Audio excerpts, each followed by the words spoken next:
Assalamualaikum warahmatullahi wabarakatuh. Perkenalkan nama saya Nur Sahidah dari kelas AK 401 Prodi Akuntansi PJJ 1. Di sini saya akan mempresentasikan presentasi yang berjudul Implementasi Akuntansi Sektor Publik pada Instansi Pemerintahan.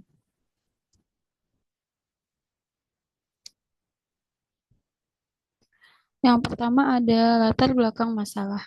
Implementasi digitalisasi masih berkembang dan belum sepenuhnya mendukung perubahan cepat yang diperlukan.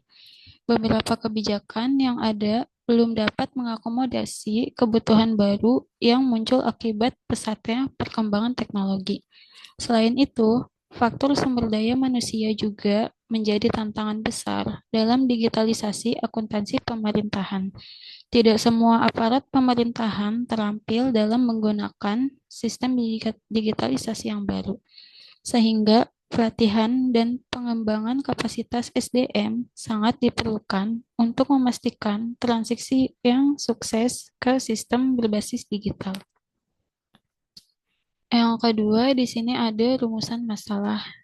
Yang pertama, bagaimana implementasi akuntansi sektor publik pada instansi pemerintah saat ini? Kemudian, apa kendala yang dihadapi dalam penerapan akuntansi sektor publik di instansi pemerintah? Kemudian yang ketiga, apa upaya yang dapat dilakukan untuk meningkatkan efektivitas penerapan akuntansi sektor publik di lingkungan instansi pemerintah? Berikutnya ada tujuan penelitian. Yang pertama, memastikan kesesuaian pengelolaan anggaran pada prinsip efisiensi, efektivitas, dan ekonomi. Kemudian yang kedua, meningkatkan akuntabilitas, transparansi dalam pengelolaan keuangan negara atau daerah. Kemudian yang ketiga, memenuhi kewajiban pelaporan keuangan yang sesuai dengan standar akuntansi pemerintahan atau SAP. Kemudian yang keempat, data keuangan yang akurat dan andal untuk mendukung proses pengambilan keputusan. Kemudian yang terakhir, meningkatkan kepercayaan publik terhadap pengelolaan keuangan institusi pemerintah. Kemudian berikutnya ada metode penelitian. Yang pertama, jenis penelitian.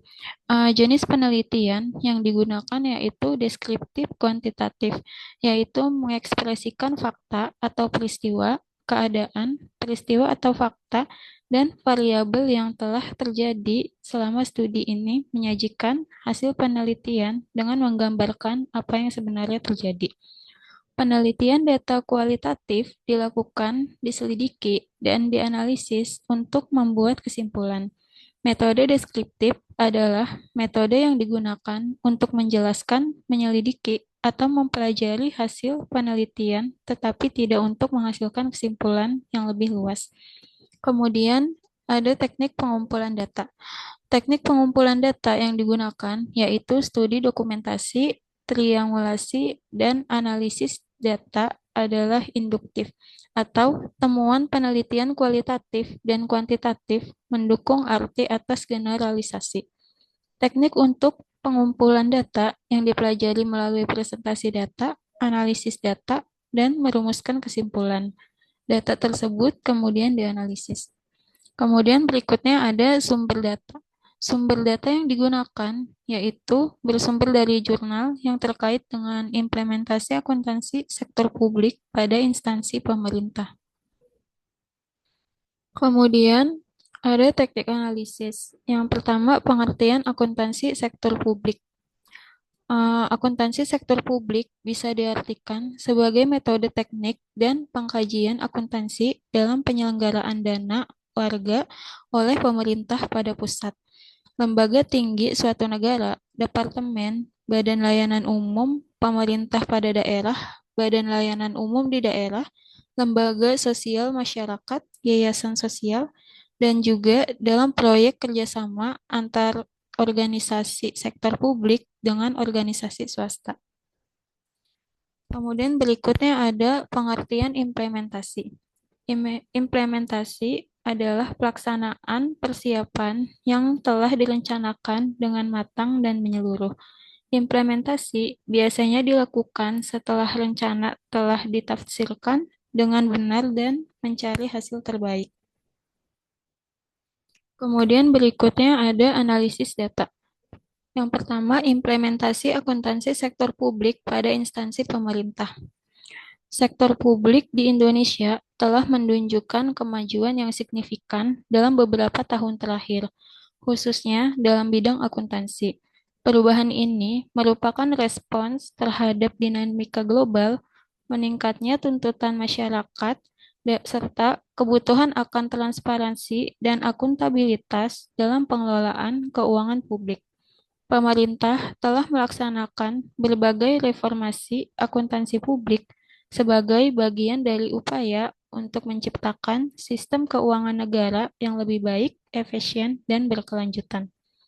Tujuan utama dari reformasi tersebut adalah memastikan bahwa praktik akuntansi yang ditetapkan oleh instansi pemerintah mampu mencerminkan prinsip-prinsip tata kelola keuangan yang baik, serta mendukung terciptanya sistem pelaporan yang lebih akurat dan dapat dipercaya.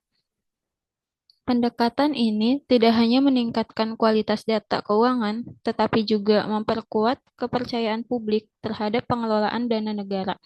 Dengan demikian, reformasi akuntansi sektor publik di Indonesia merupakan langkah strategis dalam meningkatkan akuntabilitas dan kualitas pelayanan publik secara keseluruhan.